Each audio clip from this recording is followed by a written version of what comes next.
I hope all of you can find that middle ground as well. Our first item this morning is the HOC headquarters at Fenwick and 2nd. Okay. Good morning, commissioners. Sorry, let me just interrupt really quickly. Sorry about that. Okay.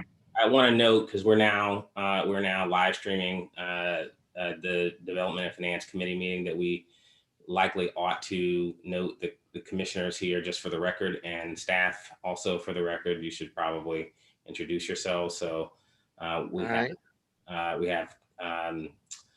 Jackie Simon, who is the chair of this Development and Finance Committee. We have Roy Priest as a commissioner, and we have Rick Nelson in attendance also as commissioner. And my name is Stacy Spann, executive director. So go ahead, Kayleen, I'm sorry. Okay. Good morning, everyone. And for the record, I'm Kayleen Brown, newly minted deputy executive director. And the first item for discussion. Congratulations. Thank you. The first item for discussion is a request to approve, or for the committee to recommend approval to the full commission of a task order to engage Lurch, Early, and Brewer for legal services in connection with the land use work for the HOC headquarters. The pre-development budget has already been approved by the commission, and this is really to engage those services in accordance with the HOC procurement policy. And with that, I'll turn it over to Jay Shepard, Senior Financial Analyst in the Real Estate Group, who will discuss the item. Please go ahead, Jay. Okay, thanks, Karen. And good morning, commissioners. Good morning, Stacy. This is Jay Shepard, for the record, Jay Shepard, Senior Financial Analyst in Real Estate Development. And on page 3 of your packet, brief book, is the summary of the memo that outlines the request, which is to engage further Lurch, Early, and Brewer under a legal task order. They are part of a legal pool that HOC had solicited back in beginning in 2014, but then revised in 2019, whereby we had real estate legal services respond and were categorized by the type of legal work that they would be providing for various projects. The task orders get funded from the project budgets. And in this case, because of the amount of work that's required, the amount is in excess of $250,000, which by procurement policy for the commission does require commission approval. And so we originally engaged them to do this site because of the mandatory referral process. Once we had that process approved and moved forward, the engagement really takes us from the first step of initially exploring that option through now actually getting that process through and approved. And therefore, this task order will accomplish that. It'll get us through to the projected completion of the project, and therefore we are asking the commission approve the executive director's authority to engage and execute the contract up to $400,000 to accomplish that and close out their task order. And so if you have questions, I'm happy to answer those. Jay, I believe the 400,000 does include a contingency as well. So that is correct. Yeah, their actual proposal is 365,000. And so we are adding about 10% onto that, and we may not need that, but we might. It just depends on the the overall engaged process that we could encounter throughout this, and it could result in an overage in their time. But right now, we're not anticipating that. All right. And Jay? you said, Jay, that this engagement will run through the entire development of the site up until the point where we're ready to start construction. Is that correct? Yes, that's exactly correct. And a question I have that I don't think is in the memo. They have had experience with mandatory referral, or have they not? They have, and I know, or Karine or Zach may be able to speak more closely to that. But we had initially engaged. We looked at the firms that were in the pool that had this capability, and Lurch Early, and specifically the team that's on this particular project, did have direct experience with mandatory referral. And I remember they had mentioned a particular project, but offhand, I don't recall which one that was. Yeah, and also as a background, they also did the analysis for the commission on its own, its own mandatory referral abilities. And so that was also part of the carry through here, that they aided the commission in helping us to fully understand HOC's capabilities there. Zach or Jay, since we are live streaming these committee meetings now, for those who have not been privy to this process we've been going through in the past, would you just explain what mandatory referral is for those who are listening? Sure. So for mandatory referral is typically extended to governmental entities, and of course HOC is also a quasi-governmental agency chartered by the state. And so mandatory referral is provided to government agencies to be able to move forward expeditiously on public use projects. And what it essentially means is that it is a path for governmental agencies to design and construct buildings toward public use in a manner that has a simplified process of approval. And essentially, the idea is that there are certain base compliance things that must be complied with, but otherwise, in exchange for what's typically a longer entitlement process for private use, there's a streamlined process in the interest of the public good. And specific to HOC, in the code, HOC has mandatory referral for administrative facilities, but per the code, HOC does not have mandatory referral for housing. So in this case, this is an administrative building, and so we confirmed with planning and the county that they also interpreted things the same way, and everybody agreed that for administrative buildings, HOC has this right in the interest of the public good. Thank you.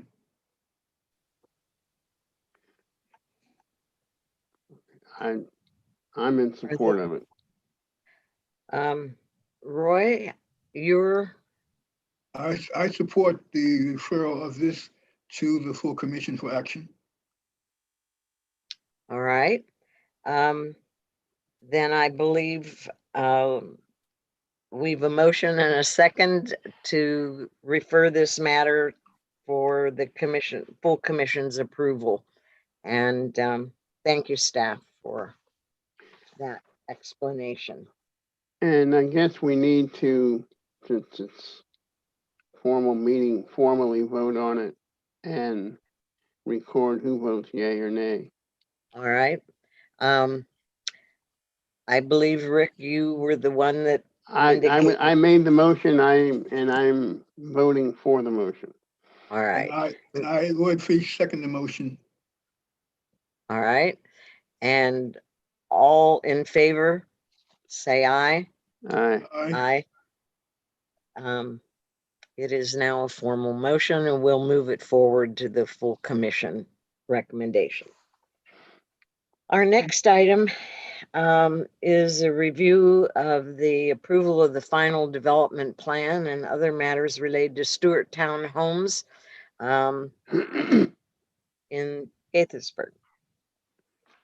Sure, and again, for the record, I'm Kareen Brown, and as Commissioner Simon indicated, we're requesting approval of the final development plan or approval for the committee to recommend an approval of the final development plan for Stuart Town Homes and other actions to the commission.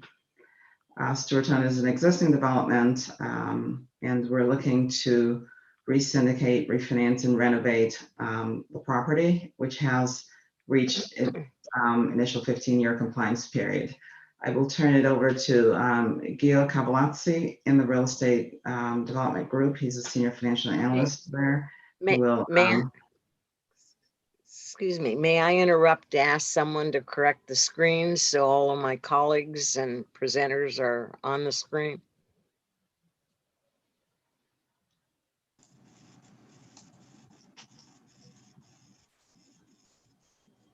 They are on the screen. The one who speaks pops up when they speak, and you've got the three Okay, commissioners already on there. I'm only seeing myself in the agenda at the moment. We're all Oh. here. We're all here. All right, thank you. Just wanted to be Right. sure. Gail, please go ahead with your discussion to the committee. Good morning, commissioners. As Kareen said, this is our final development plan for Stuart Town Homes, which is a 94-unit. I can't go to the, I can't advance the slides. If you could go to the executive summary slide. Yeah, thank you. So this is a 94-unit townhome development near Gaithersburg, which was constructed in '77. The last major renovation at the property was in year 2000, at the time of the last syndication as well. And so the property exited its 15-year compliance period a few years ago, and now is fully owned by HOC.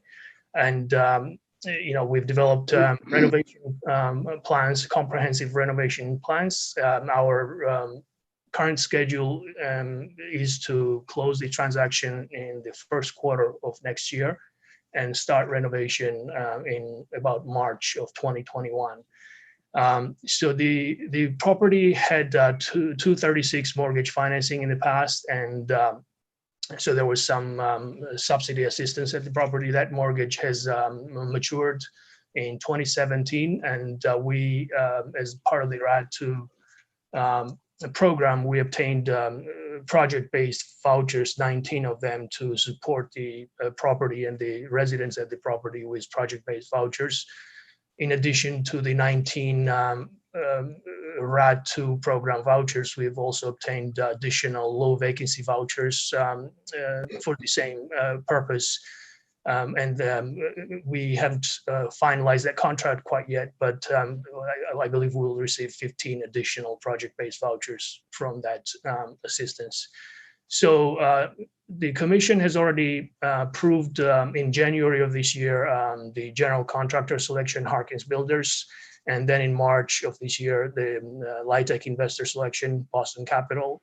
And we are currently in the process of finalizing the contract with the general contractor and going through the underwriting process with Boston Capital. So the total development cost is approximately $38 million, of which there will be almost $12 million senior mortgage. There will be also a short-term bonds issued to meet the 50% test requirement in the amount of about $4 million. The remaining of the financing will be completed by tax credit equity, about 8.5, and the HOC seller note, almost $12 million. So as I mentioned already, I mentioned the schedule that we're going to do the renovation in phases, and this property is very phasing because the units are located in separate buildings. But there's a slide later on, and I'll outline the phasing and renovation plans in a little more detail. If we could advance to slide to the next slide, I think. Yeah. So this is just a general summary of the property, but it also outlines the scope of the renovation. So the units, interiors and exteriors will be comprehensively renovated. All the systems, appliances, cabinets, countertops, fixtures, flooring will be renovated as is normal HOC standard in these kinds of renovations. New HVAC units will be installed and water heaters. We're also expanding in 14 4-bedroom units, the bathrooms on the first floor to a full bath. On the exterior of the units, the siding, the roofs will be replaced, windows, doors, and in addition to these, the plan is to convert 5 of the existing units to UFAS fully accessible units. And also the renovation plan includes some site improvements that are needed to say, site light improvements, lighting playground, some improvements in the community center and the leasing center, and so on. If we forward to slide transaction rationale, the next one. Gio, before we leave that project summary, I understand that we're going to be installing a new playground. Correct. And my hope is that in this situation and in every future situation, we look at being sure that the equipment that we are installing is accessible to children with sensory disabilities, physical disabilities, and cognitive disabilities. And there's been a whole new field of study in relationships, and much of the equipment that is available now can be chosen particularly for those disabilities, but are usable and attractive to children who don't have disabilities. And I want to be sure that in the future, whenever we're dealing with replacing any playground equipment, that we broaden the use of it to the maximum extent possible to encourage and foster social integration of children with disabilities into the life of the community. So I would ask that special attention be given to that in the future, and particularly in this site, because I know there are a lot of children there. There are, and this is a very valuable input and good timing too. We're currently in the process of obtaining playground design options from the contractor who's going to be doing the work. So we'll make sure to emphasize this and incorporate it into the playground design. So thank you. Thank you. Okay, go ahead. I'm sorry. So the transaction rationale just outlines some of the benefits that the property and the residents and HOC will receive from this re-syndication and renovation. Obviously, it's going to extend the life of the property, reduce maintenance costs, reduce energy costs, increase energy efficiency, and just make the property more sustainable and competitive in the marketplace, and preserve the affordability, of course. And on this last point, you can see the rent comparison of the rents at the property compared to both comparable tax credit properties in the area and market rents in the area. The top table shows the rents for the subsidy units, both RAD2 and LVV, and the bottom table is for the remaining 55, 60% AMI tax credit units. And as you can see, even those units, because of the past restriction on rent increases and other factors, the rents currently at the property are lower than what the supportable tax credit rents for comparable units are in the area. by about at least 10%, 10, 11%. And if you compare it to the market rents for comparable properties in the area, the rents there are at 80% of the market rents. So this transaction and renovation will enable us to preserve this affordability and continue benefiting the residents. Gio, really quickly, one note on the one thing that just since we're open, just a quick note that for the project-based units, that the rent levels are really a combination of tenant rent and payment standard. So just so that it's clear to folks that might be looking at it and wondering why the quote unquote rents are higher there, and that's not the rent that the tenant's actually paying. It's the tenant is paying a 30% adjusted gross income, 30% of their adjusted gross income, including utility allowances, and then the balance of so whatever that is for that family, it's then funded in addition to that up to these quote unquote rent levels. So just to be clear, these are not the tenant paid, entirely the tenant paid portion of the rents. Those are adjusted for rent burden. Yes, thank you, Zach. Yeah, this is what the property will receive, but yes, as Zach said, the tenants will only pay 30% of their income. Can I ask a question related, and maybe I missed it when I went over the packet? You made the point that the current rents are 10% below the max tax credit rents. Is it our intention to increase the rents?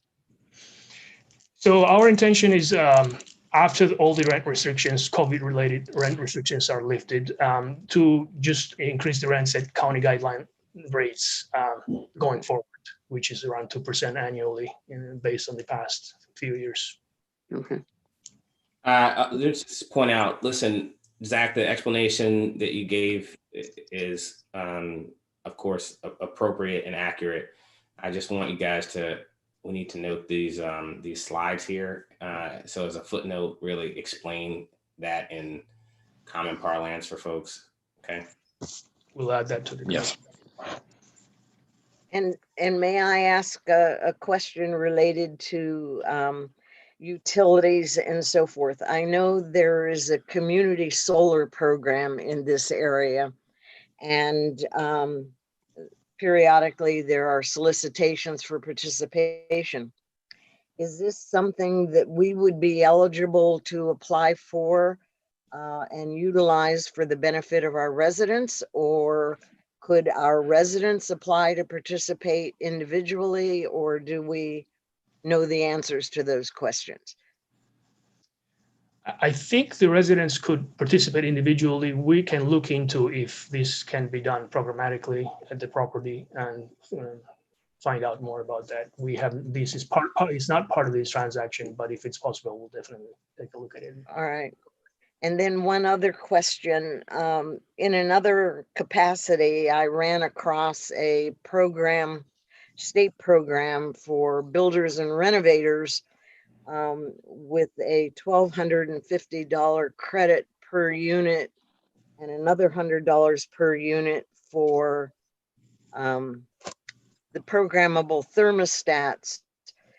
That is in addition to any equipment rebates. And I just am asking the question, since that's a significant amount of money, are we eligible to participate in that program?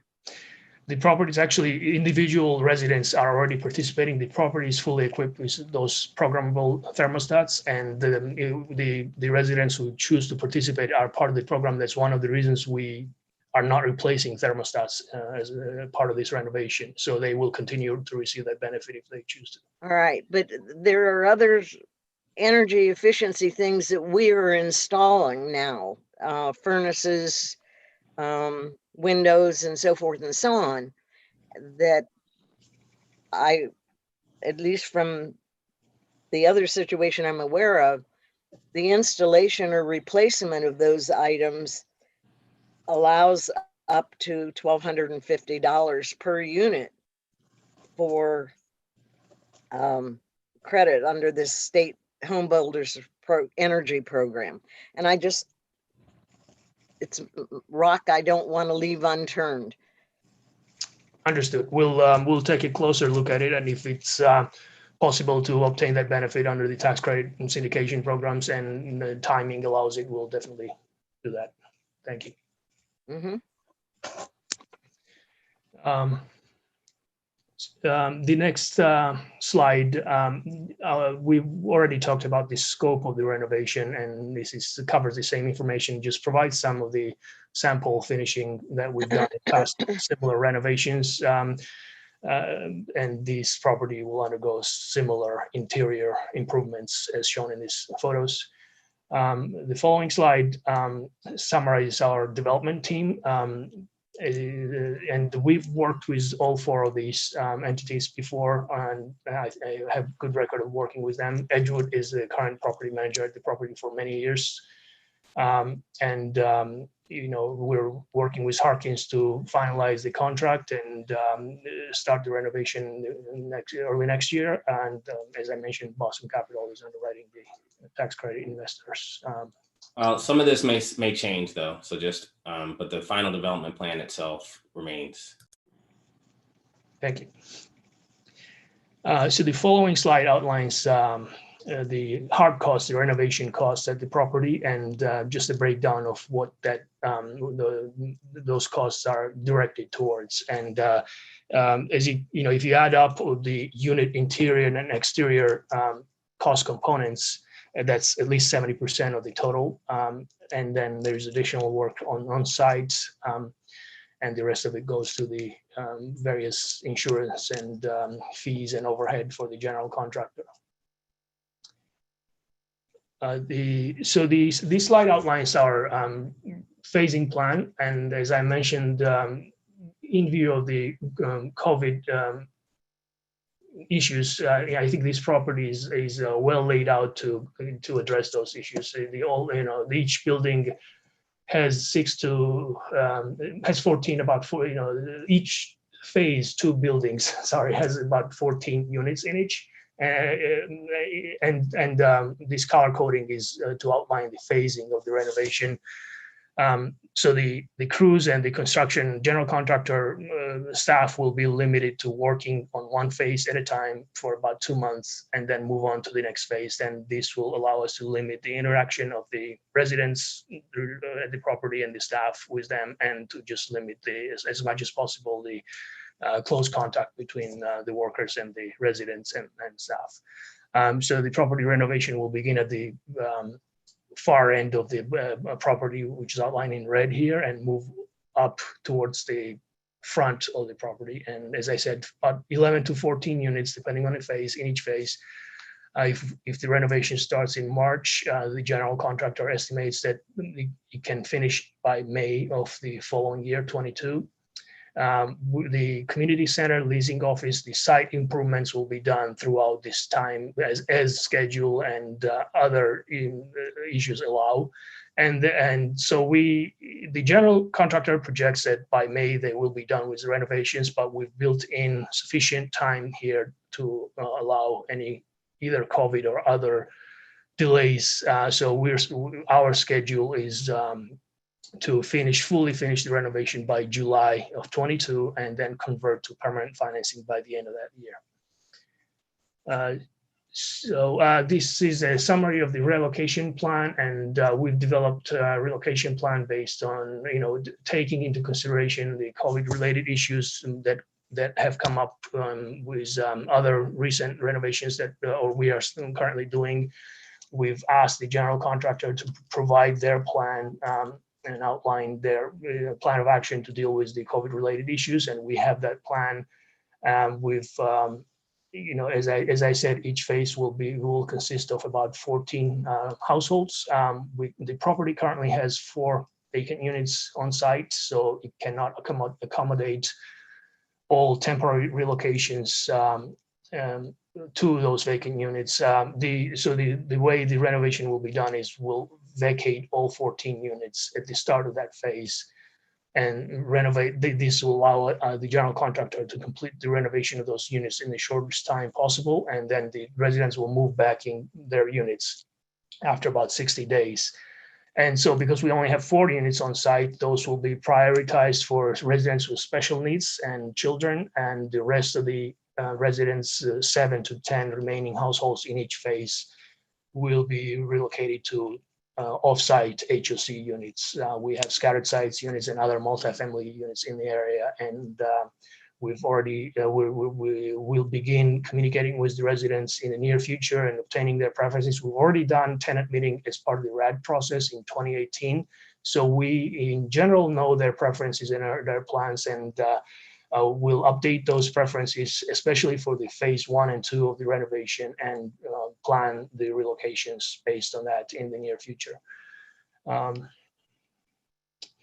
So the I'm sorry. yes. I really appreciate the staff's sensitivity to those with special needs and children, particularly in this time of COVID. And I acknowledge the effort that the staff has put into making these provisions, because I think they are particularly vulnerable. And so kudos to you for making those efforts. Thank you. So this slide outlines what I've already mostly talked about: the schedule, the phasing of the renovation, and the completion and conversion timelines. So I won't spend too much more time on this unless you have any questions. The following slide is the ownership structure of the property after the resyndication. The HOC at Stuart Townhomes LLC will be the property owner LLC, and HOC Stuart Townhomes LLC will be the HOC's managing partner entity with a limited partner entity coming in from the tax credit investor.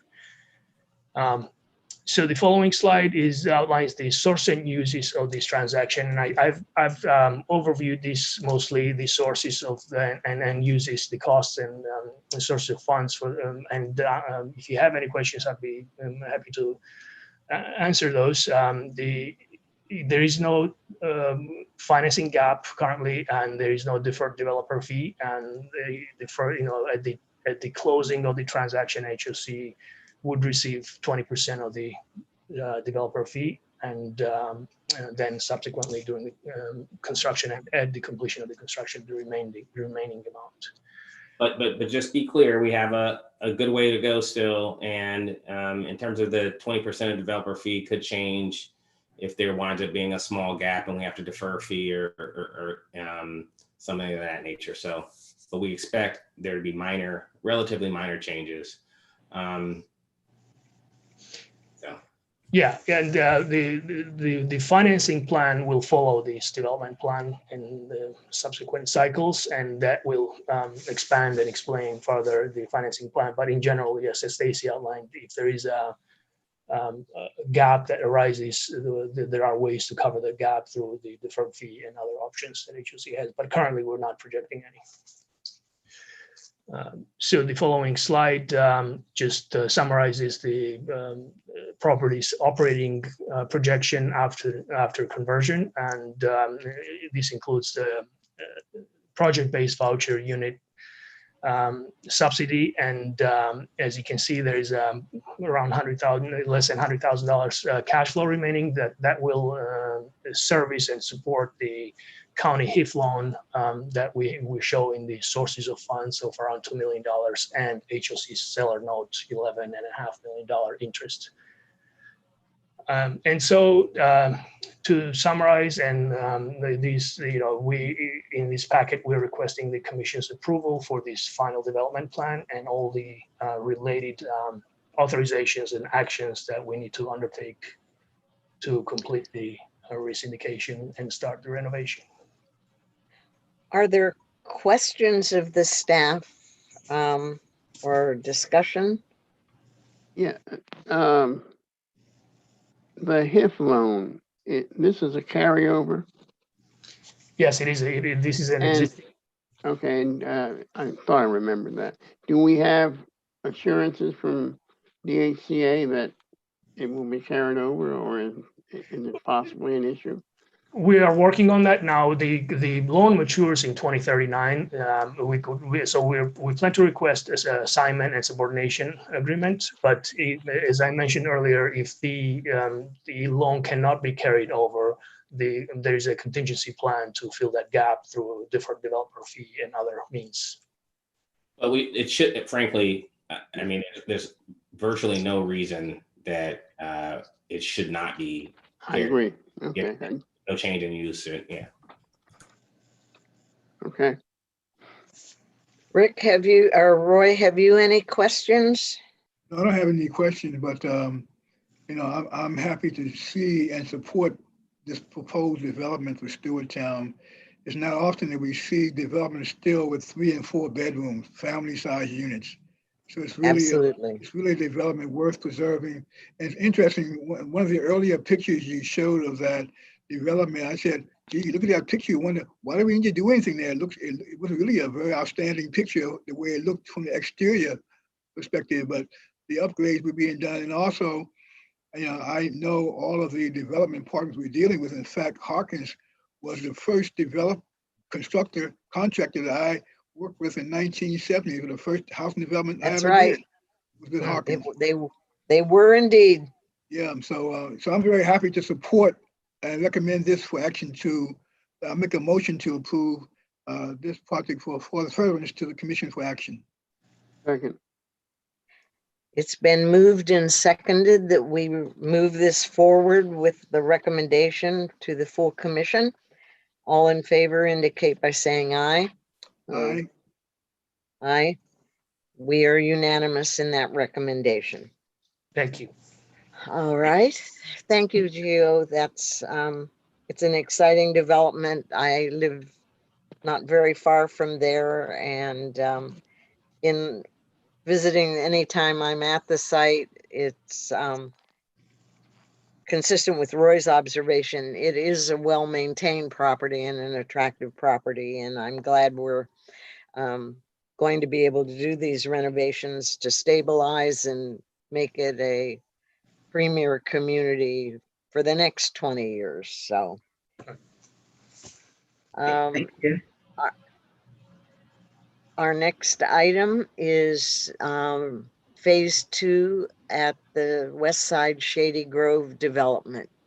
Sure, and this is also a request for the committee to request approval of a final development plan for the West Side Shady Grove development. And this time, Marcus Irvin will lead the discussion. And there's several actions that are being requested inside of this final development plan as well. And I will turn it over to Marcus and team right away. Marcus and Gio and Zach and everybody else will participate on this as needed.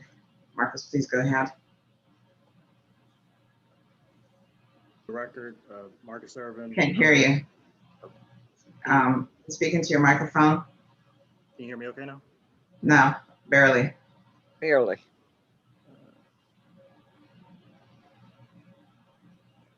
All right, how about now? Is that better? Yeah. Yes. Okay. Thank you. Okay. Good morning. For the record, Marcus Irvin, Housing Acquisition Manager with the Real Estate Development Division. Here this morning to present the final development plan for West Side Shady Grove Building D. This development is a 268 unit mixed income, mixed use rental community located just steps from the Shady Grove Red Line station. Upon completion, the property will feature a total of 30% affordable units, including 25% or 65 units set aside for households earning 50% of AMI, and 5% or 13 units at households earning no more than 65% of AMI, with the remaining 188 units being market rate. It's part of a larger West Side Shady Grove effort being developed by EYA, part of a 90-acre master plan, which includes a variety of condominiums and townhomes, and the daily, which was completed about 2 years ago. Recall around this time last year, the commission was making preparations to close on the land, which occurred on December 18th of 2019. We did modify the original development concept from 270 units to the 268, which will provide an opportunity to add the HOC Up-County Service Center within a 7,300 square foot envelope inside the building, 10 3-bedroom units to meet our affordable housing goals, and also a combined 19 UFAS and audiovisual units to complement the development. Development is slated to begin construction in January of 2021. We'll correct that in the final presentation. With a 23-month construction schedule, which would conclude around November of 2022, lease-up period of approximately 16 months, with delivery of units beginning in September of 22 and stabilization on or around January of 2024. Next slide, please. This slide just summarizes the prior commission actions beginning back in September for the original joint pre-development agreement through the land acquisition that occurred in December of 2019. This past summer, which included resolutions for the bond financing mechanism, which will be described in the plan of finance, and then also additional pre-development. And yes, that rounded out the July approvals. Just quick development highlights. Once again, 268 units. We've got a total of about 506,000 square feet, which includes a 476 space garage, retail space around 30,000 square feet, of which there is a lease with the National Pharmacy.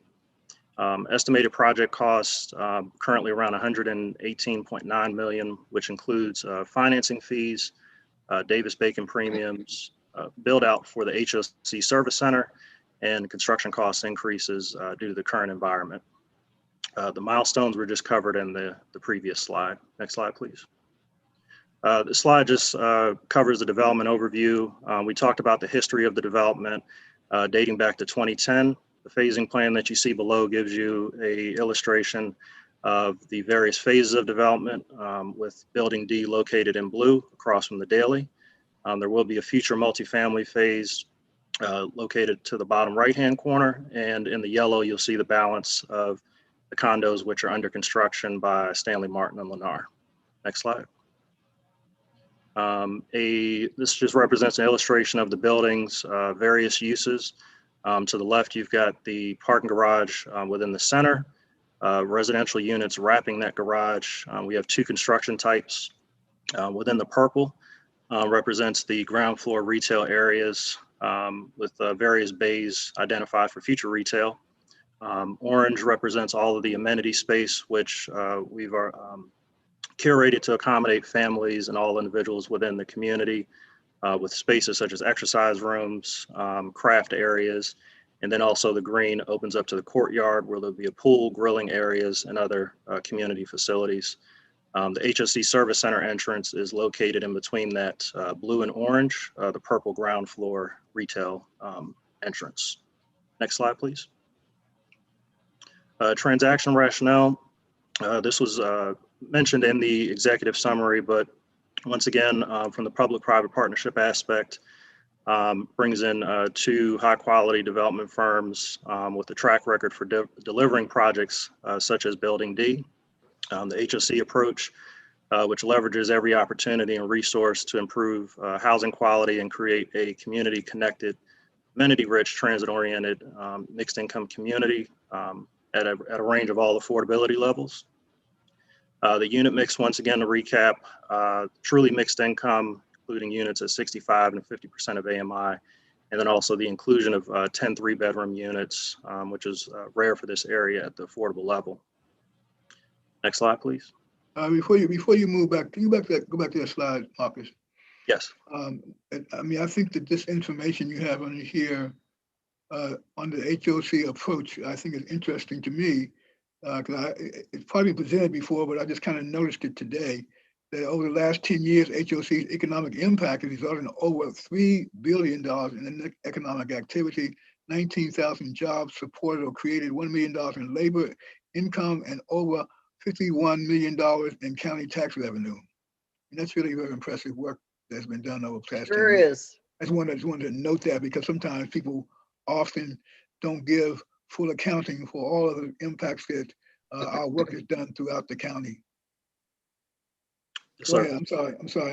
That's a good, put that on the front slide. It's Yes, an amazing analysis, and I think it is important that we continue to remind folks that we have make a tremendous contribution to the county's economy. Yes. yes, and in that spirit, combining the HOC Service Center will allow for flexible work environments and allow our residents to connect with caseworkers in a safe and healthy manner. And also being approximate to transit will allow for them to cut down on transportation costs and just really emphasize that community connectivity. I like the slide that had the design, it had the HOC on the front, letters on the building. Looks like the whole development is HOC, so that's a great thing. Yeah, we're still working on the interiors, but the intent will be that we will have a front-facing entrance for clients. Very good.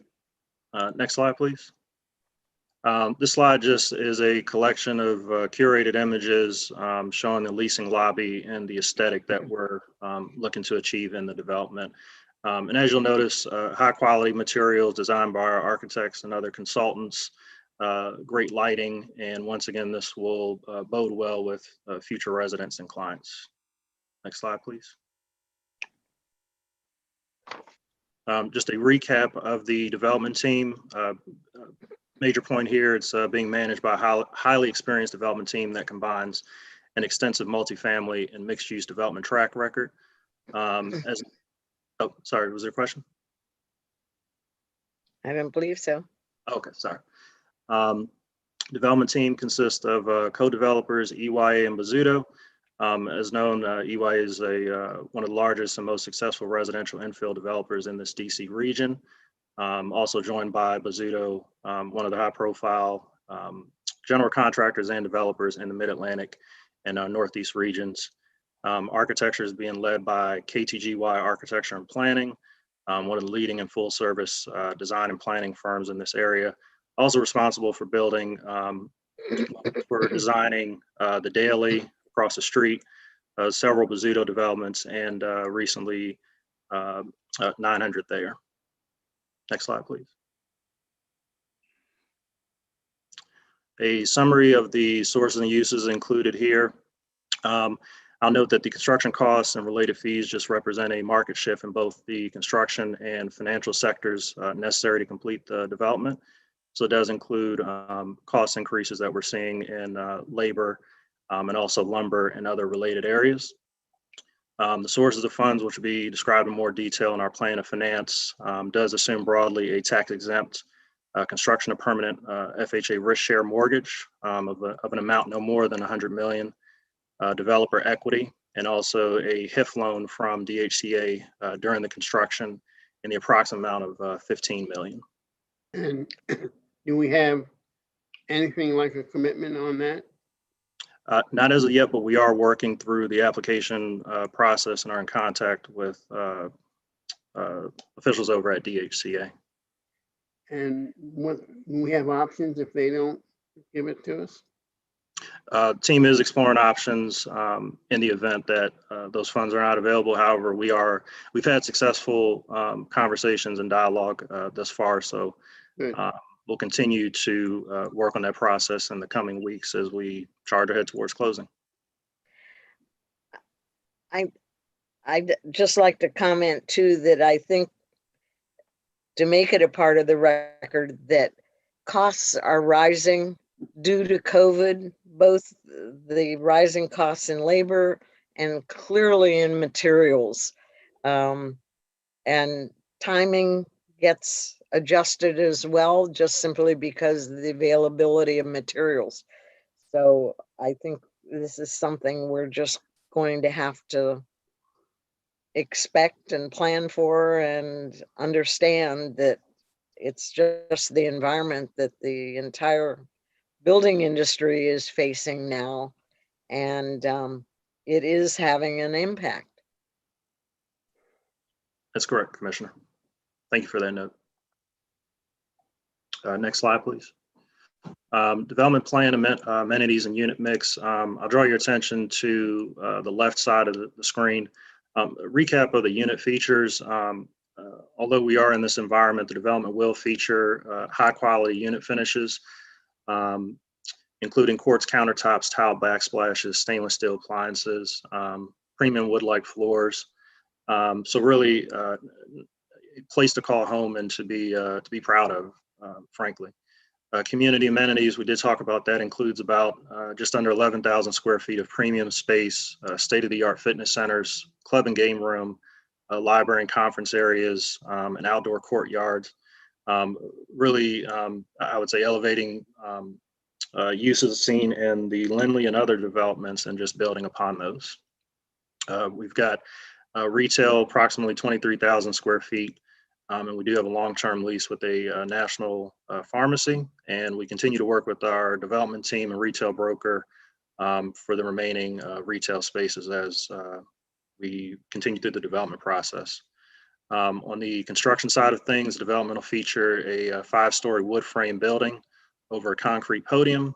We noted the 5-story parking garage, open and inviting spaces, and from the green perspective, which is also important, it'll be built to national green building standards and will contain a variety of environmentally sustainable features. To the right is just a breakout of the unit mix.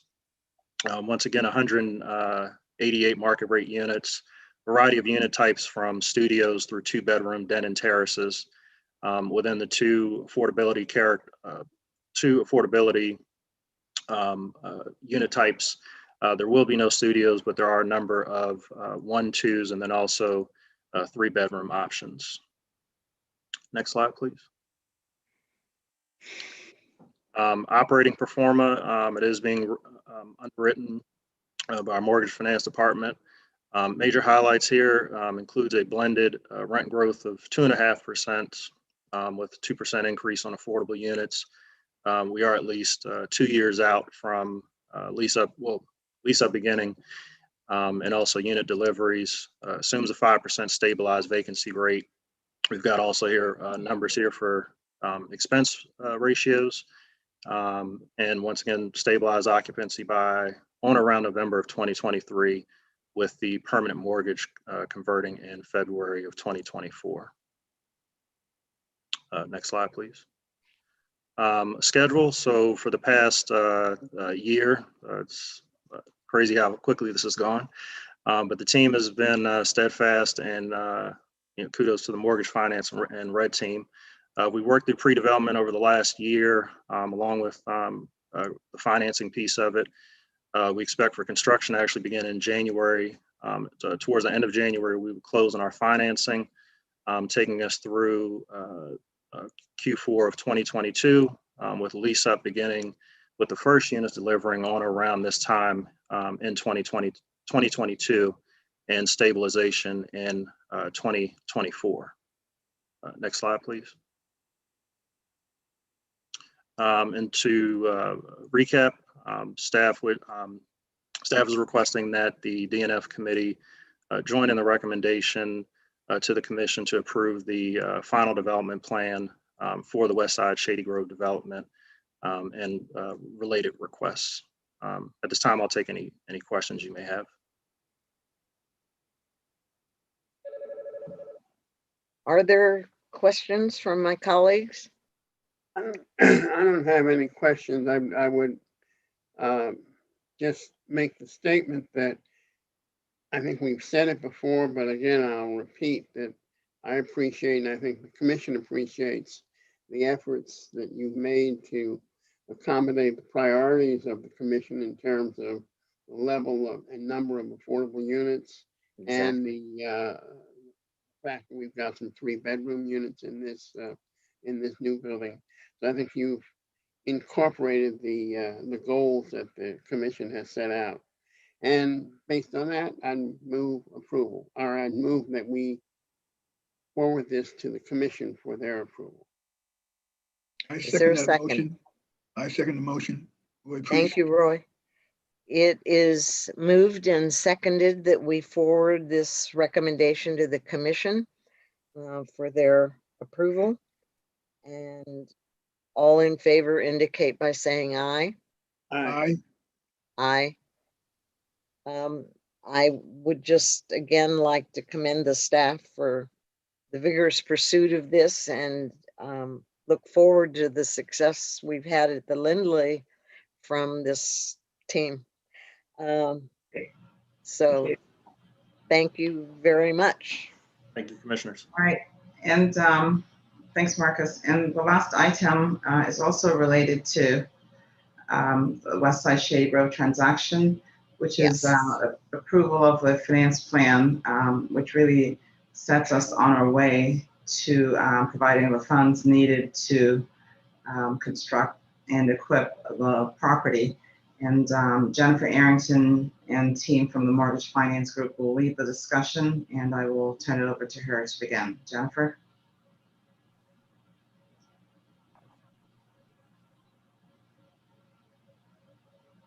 You're on mute, Jennifer. Can you hear me now? Yes. Great. My name is Jennifer Arrington, Assistant Director of Bond Management, and we are here today to present the West Side Shady Grove Financing Plan, its feasibility, public purpose, and a bond authorizing resolution for up to $100 million in tax-exempt refunding bonds. Staff also recommends issuing a commitment and loan to the borrower for construction and permanent financing, and for the borrower to accept the loan in accordance with the finance plan. As you heard from Marcus a moment ago, a lot has occurred in a little over a year since the Commission approved its first resolution in September 2019, including developing a financing strategy that achieves 3 project goals. 1, obtaining the lowest possible interest rate. 2, with the possibility of private participation in the permanent phase. And 3, without the use of new volume cap, and we have done this. While West Side Shady Grove qualifies as a 4% LIHTC transaction due to its affordability component, the financing strategy does not include LIHTC equity because it would require the use of a new allocation of private activity bonds and volume cap, which is in limited supply. To solve for this, in July of this year, the Commission authorized and staff closed on a tax-exempt loan facility with PNC Bank for up to $100 million for the purpose of recycling multifamily volume cap for maturing private activity transactions, including those from Maryland CDA and HOC. And as of November 2nd, I am happy to report that we have completed the recycling and have preserved the volume cap needed for this transaction, a key ingredient to the financing. Great. To page 43. The financing plan of approximately $123 million includes the issuance of up to $100 million in tax-exempt refunding bonds to fund a tax-exempt construction to permanent 34-year mortgage loan in the same amount. It will be insured under the FHA risk-sharing program with a 40-year amortization and size to meet a 1.15 debt service coverage ratio at stabilization. During construction, as Marcus mentioned, there will be a short-term county development bridge loan taken out by short-term funding from the county's housing production fund. There will be developer equity, and upon stabilization, a mezzanine loan to be sourced during construction that will retire the short-term county's housing production fund loan.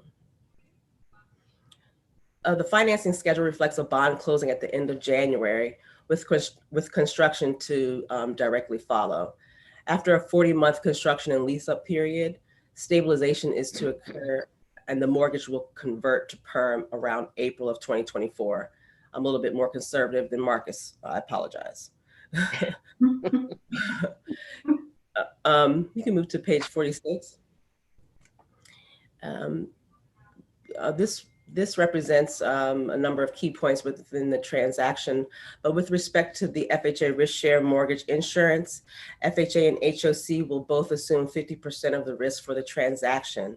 And this level of risk is required by FHA due to the balloon feature of the mortgage loan, which matures in 34 years. Next slide.